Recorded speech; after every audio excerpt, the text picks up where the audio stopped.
Behold, a better view of entertainment.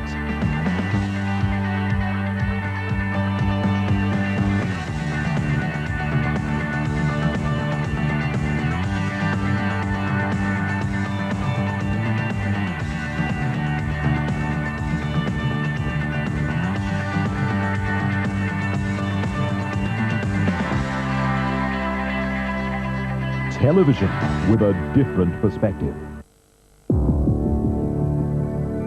And now we go over to the studios of ITN for the latest national and international news.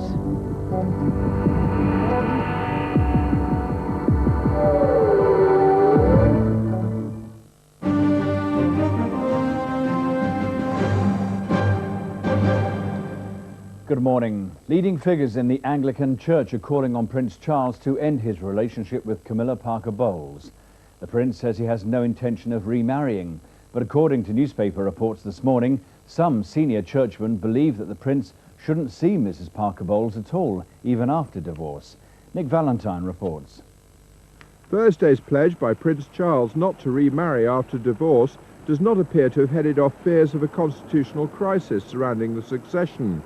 A spokeswoman for the Prince has dismissed as absolute nonsense a report in this morning's Sunday Telegraph which says the Prime Minister demanded a pledge that Charles would not marry Camilla Parker-Bowles in return for full public backing of the divorce from Diana. But there's also unease within the Church at a continued friendship with Camilla. The Mail on Sunday quotes the Archbishop of Wales as saying any public relationship would imply Mrs. Parker-Bowles taking the role of consort with risk of public alienation. No word yet from the Princess either on her attitude to divorce. Nick Valentine, ITN. The death toll in a fire at a school in India has risen to 360, and there are fears it could rise to over 400. Most of the victims, mainly women and children, were killed in a rush to get out of the building at Dabwali near New Delhi. A further 120 people suffered burns and other injuries, some serious. French police say they'll have to use dental records to identify the charred remains of 16 cult members who committed mass suicide in a remote alpine forest clearing. The bodies, 3 of them children, were found laid out in a star shape. It's thought some of them were shot before being set alight. 53 members of the same cult, the Order of the Solar Temple, killed themselves last year. Detectives are trying to trace the business partner of murdered Sheffield chip shop owner Walter McCarthy. The 59-year-old, whose body was dumped in a lay-by in the Derbyshire Peak District, suffered severe head injuries. Metal detectors have been used during a search of the area. Police say his stepson, Anthony Antoniou, who's been missing since Wednesday, could also be in danger.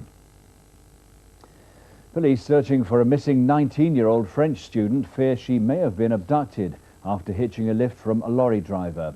Céline Figard was last seen at a service area near Newbury. She was travelling to spend Christmas with her cousin at a New Forest hotel. Thousands of homeless people have spent their first night off the streets in months at special Christmas shelters set up around the country. The charity Crisis is providing food, beds and medical care throughout the holiday period. Lauren Taylor has the details. For a break from the cold and wet, the homeless can now spend a week in this temporary shelter in the warm and dry. Over the Christmas period, thousands will be able to stay here and be fed 3 hot meals a day. When people come to us, they're at their lowest ebb. Christmas is a particularly desolate and intensely lonely time for a lot of the homeless people we'll see here. The operation is part of a national network. This lunch in Coventry was given by one of the 28 local groups funded by Crisis for the Christmas period. There'll be advice too on finding more permanent housing. Unfortunately for most, the comfort of hot food and a bed will only be short-term. Lauren Taylor, ITN, South London.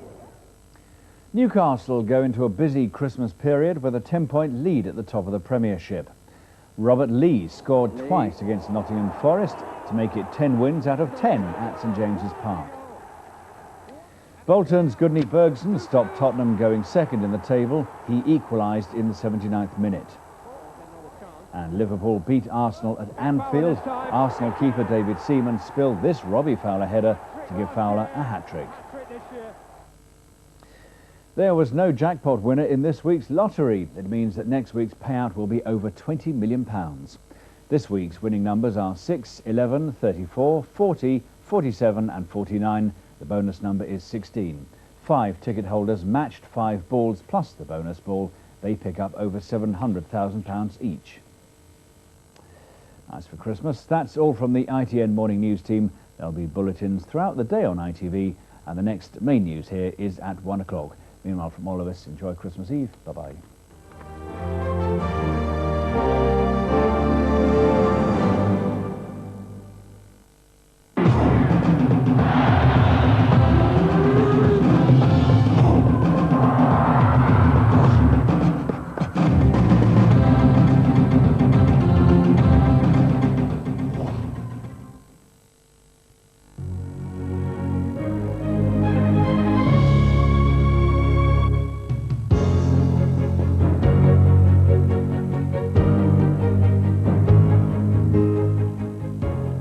Good morning, welcome to GMTV on Sunday the 24th of December, Christmas Eve.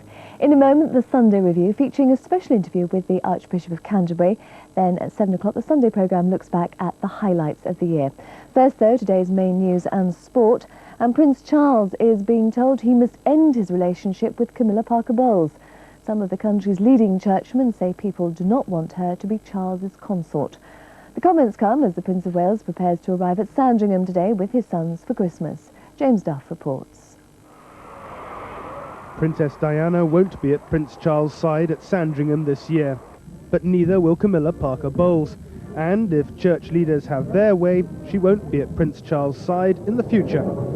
In the Mail on Sunday, the Archbishop of Wales says if the two appeared together in public after a royal divorce, then Mrs. Parker-Bowles would be taking the part of his consort, and I don't think people would wish to be involved in that arrangement at all. The clear message comes after the Archbishop of Canterbury said the royal family needed public support at such a difficult time.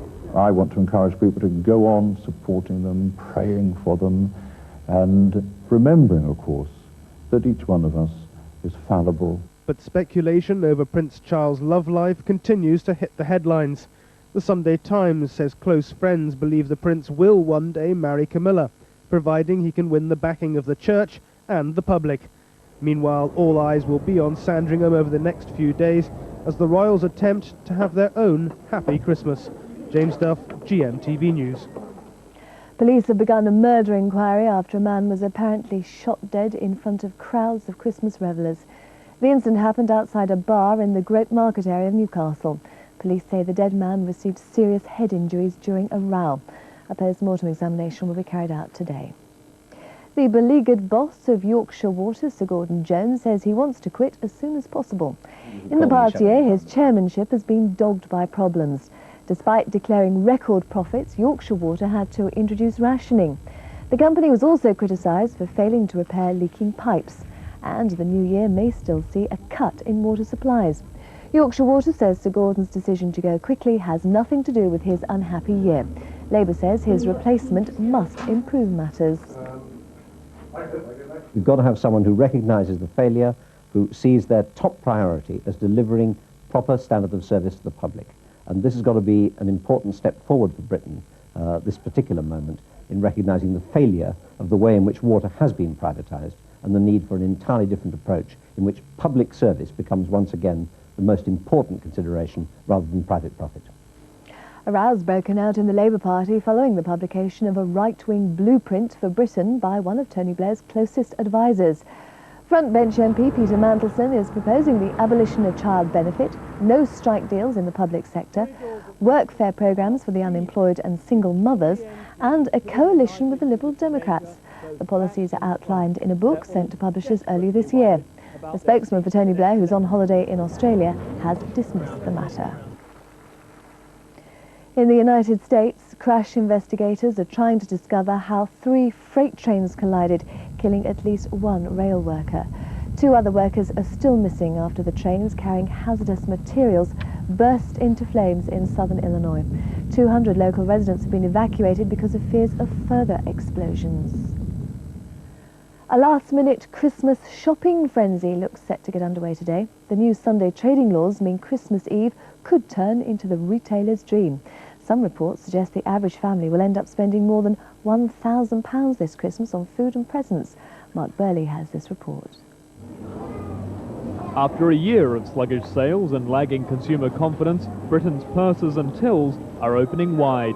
Retailers are reporting takings of more than 20% up on last year, a welcome sign that could signal a turnaround for the economy. On presents alone, most adults will spend an average of £234. That's £75 worth of gifts for each child. People tend not to be going for the cheaper novelty items, which is, against the trend of previous years. And what's happening is they're looking for quality items, branded items. They're giving gifts that are a higher value, and they're giving gifts that they think will last and have some practical value as well. Today is expected to be one of the busiest shopping days of the year, and because Christmas falls on a Monday, many people are taking advantage of today's relaxed trading laws. It's not so much how extravagant or how luxurious the gift is, it's the thought. Have you asked Santa for anything? Yeah, a nutcracker. Yep. Malachite necklace. Oh, lovely. Who's that for? That's for me. But while pre-Christmas sales are big, the post-Christmas sales are expected to be huge. Officially, the sales start on Wednesday, but if you're lucky, you might just find a few discounts today. Mark Burley, GMTV News, Central London. On to sport. A major security operation will be staged for today's match between Manchester United and Leeds, following threats against Eric Cantona and Alex Ferguson. Leeds fans are apparently still angry that Cantona left Elland Road for Old Trafford 3 years ago. Manchester United go into the game 10 points behind leaders Newcastle. Kevin Keegan's side collected maximum points yesterday, as did Liverpool, while Tottenham missed the opportunity to go second. Brett Spencer reports. Number 7. England midfielder Robert Lee spent most of last week in bed with flu. Fully recovered, he served up a double strike as a Christmas gift to the St James's Park faithful. David Ginola scored the other as Newcastle beat Nottingham Forest 3-1 to lift themselves 10 points clear at the top. Newcastle's next game is against Manchester United on Wednesday. Liverpool went behind early on against Arsenal, Mark Wright bringing down Ian Wright, and the latter scoring from the spot after just 7 minutes. But the home side dominated from then on. Robbie Fowler, who scored a hat-trick against the Gunners last season, making them relive the nightmare. Fowler now has 18 under his belt this season, and Liverpool are back up to third. Tottenham could have been second and were cruising after goals from Teddy Sheringham and Chris Armstrong. But Bolton scored twice in 4 minutes before the end to slide Spurs back into fourth. But after Coventry beat Everton 2-1, Bolton are now 5 points adrift at the bottom. Brett Spencer, GMTV News. In rugby union, Bath are on course to win the Pilkington Cup for the 10th time in the 13 seasons. 4 penalties from Jonathan Callard helped Bath beat Northampton 12-3 in their 4th round match at a muddy recreation ground. The 5th round draw is on January the 2nd. Well, as you must know by now, today is Christmas Eve, so here are a few special messages from Hollywood. All my love and best wishes and happy holidays to all of you, wherever you may be around the world. To all my friends around the world, happy holidays. Merry Christmas to all of you. Please in the camera. Happy holidays. Hi. Yes, Merry Christmas. Well, well, you know, Merry Christmas, Joyeux Noel, and God, I don't think I know it in any other languages. Well, are we going to get a white Christmas this year? The lady who knows is Charlie.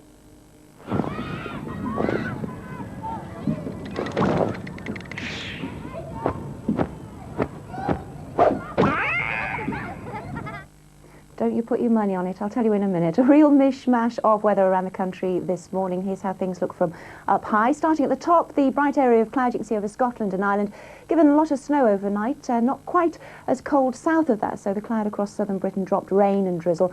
Just bits of sleet around Wales and central England, but nothing to speak of. And in between both lumps of cloud, a small gap of clear skies you can see just over northern England, which gave temperatures as low as -8 last night. So a bit of a weather sandwich, which means a frosty but sunny start for that gap around northern England. More snow for Scotland and Northern Ireland this morning, but just cold, damp and cloudy across southern Britain. The southeast and East Anglia is staying that way all day, but Wales, the Midlands and the southwest should brighten up a smidge, although that might just be whiter cloud instead of grey, I'm afraid. And the wintry stuff continues for Scotland. Bit of a dead cert for a white Christmas, no surprises there.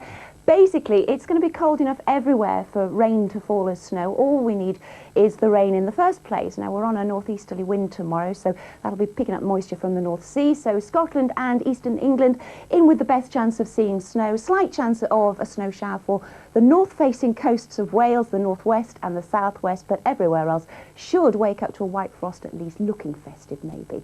That's all from the weather after the break, part one of the Sunday Review.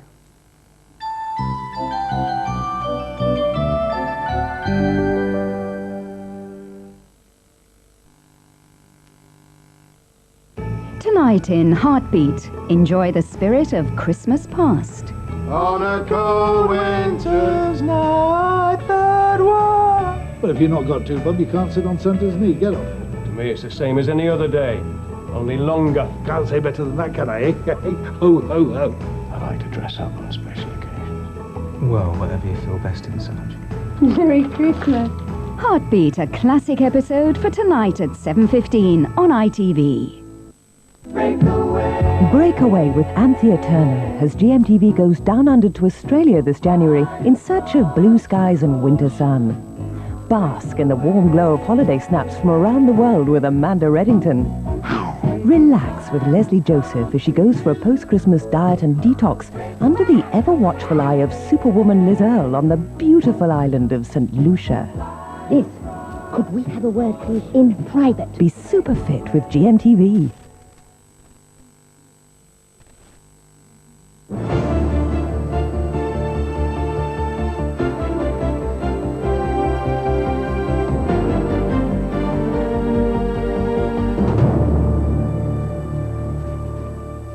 Good morning from Wendy and from me. Welcome to the Christmas Eve edition of the Sunday Review. In today's programme we have a very special interview with Dr. George Carey, the Archbishop of Canterbury, as well as a roundup of all the news from both here at home and abroad. So let's get straight on with the headlines this week. Divorce by royal appointment. The Queen tells Charles and Di it's time to split for good. The government tries to steady the boat after the embarrassing fisheries defeat. And the longest ever resident of Battersea Dogs Home finds a new family in time for Christmas.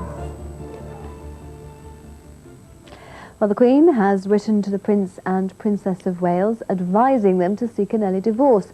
She's reported to have expressed her anger and frustration at their public squabbling.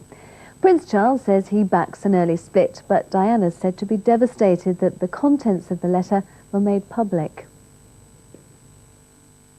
Diana's controversial television interview last month may have won support across the country, but strained relations with Buckingham Palace to breaking point. Now the Queen has written to the Prince and Princess of Wales, telling them they should consider an early divorce. Diana flew to Argentina days after the interview. It was part of her attempt to forge a new role as an ambassador for Britain. John Major met the Princess at Kensington Palace just hours before news of the Queen's letter broke. It was, according to royal sources, part of the regular contact between the two, but undoubtedly Diana's role after the divorce was top of the agenda. She's actually been very clever so far. She's got to take it step by step. So first of all, let's get her situation sorted out, and then any talk of divorce can come later. In a statement, Buckingham Palace said the Queen wrote to both the Prince and Princess earlier this week and gave them her view, supported by the Duke of Edinburgh, that an early divorce is desirable. The Queen sent the letters after consulting the Archbishop of Canterbury and the Prime Minister. She was apparently angry and upset at the continuing public battles between Charles and Di. The Archbishop says the royal family need public support at such a difficult time. I want to encourage people to go on supporting them, praying for them, and remembering, of course, that each one of us is fallible. The Princess is said by friends to be devastated news has leaked out and is worried about the effect it'll have on the children. Charles has already replied to the letter. He's told the Queen a speedy divorce appears the best option. Constitutional experts say a divorced Charles can be king, but Diana won't be Queen. It is quite clear that if they divorce, Diana loses all rights that she would have by virtue of being married to Charles. So she would cease to be Princess of Wales, she would lose any claim that she might have to be Queen. She would, of course, still remain the mother of the heirs to the throne. Neither of the royal couple appeared to be keen to take the first step to divorce. The Queen's action has broken the logjam. Events are now expected to move rapidly. Alan Fisher, GMTV News. The Commons' defeat on fishery quotas was dismissed by government ministers this week as simply an embarrassing piece of public relations. But on Wednesday, as MPs prepare to head back to their constituencies for the Christmas recess, Tony Blair said the latest public splits over Europe show that the government is unable to lead. Well, the two-vote defeat on Tuesday was a humiliation for ministers who later had to negotiate in Brussels on fishing policy. These are the headlines which John Major had hoped to avoid as he heads off for Christmas. But Labour brought their walking wounded into the Commons to ensure a humiliating defeat for the government. The opposition were in no doubt about the impact of their victory. Every Conservative MP with a majority up to 10,000, maybe more, will be as sick as a parrot this morning. And they will feel that the government's credibility has been given a real blow. It was Tory Euro rebels who helped ensure defeat for the government by refusing to support European plans to cut Britain's fishing quotas. But ministers know that even fresh Conservative divisions over Europe won't stop the cuts. There are too many fishing vessels chasing too few fish, and no division, no vote in the House of Commons can change that reality. The last thing ministers wanted was to end the parliamentary session in defeat. Tory MPs heading home for Christmas know that the reopening of the rifts on Europe will do nothing to increase their chances of holding on to their seats in the general election. Sian Jarvis, GMTV News, Westminster. Later in the week, European fisheries ministers agreed a deal to limit fish catches following 14 hours of talks in Brussels. The ministers decided to ease the stringent cuts in quotas for British trawlermen. Fisheries Minister Tony Baldry says the deal has saved Britain 50,000 tonnes of fish, which is worth around £30 million each year. A little-known group calling itself Direct Action Against Drugs has claimed responsibility for 2 murders on the streets of Belfast this week. A man was shot dead on Tuesday night, the second in 24 hours, in what police believe to be an ongoing purge of suspected drug dealers. This shooting off Belfast's Lower Ormo Road bore all the hallmarks of a paramilitary operation. The 38-year-old father of 4 was ambushed as he returned home just before 8 o'clock. He was shot several times as he tried to escape. He died before an ambulance arrived. The gunman had been lying in wait. A house next door to the home of this deceased was taken over by at least 2 masked men. The family were held there until the deceased arrived home from his work. Once again, it would seem the motive was drugs. The dead man was on bail facing charges relating to the seizure of £250,000 of cannabis from a car in this street last year. It's the second murder in 24 hours. The IRA has been blamed for Monday's shooting of former Republican prisoner Francis Collins, but the RUC wouldn't comment. In a statement, Sinn Féin referred to Gerry Adams' comments at Stormont yesterday. One thing is clear, Sinn Féin was not involved, and Sinn Féin does not condone actions like this. Thank you. This latest murder is likely to harden the government's resolve that arms must be handed over ahead of all-party talks. Kate Roberts, GMTV News, Belfast. And on Thursday, John Major said he believed the Northern Ireland peace process was on track. The Prime Minister was speaking after more than an hour of talks in Dublin with the Irish Prime Minister John Bruton. The summit was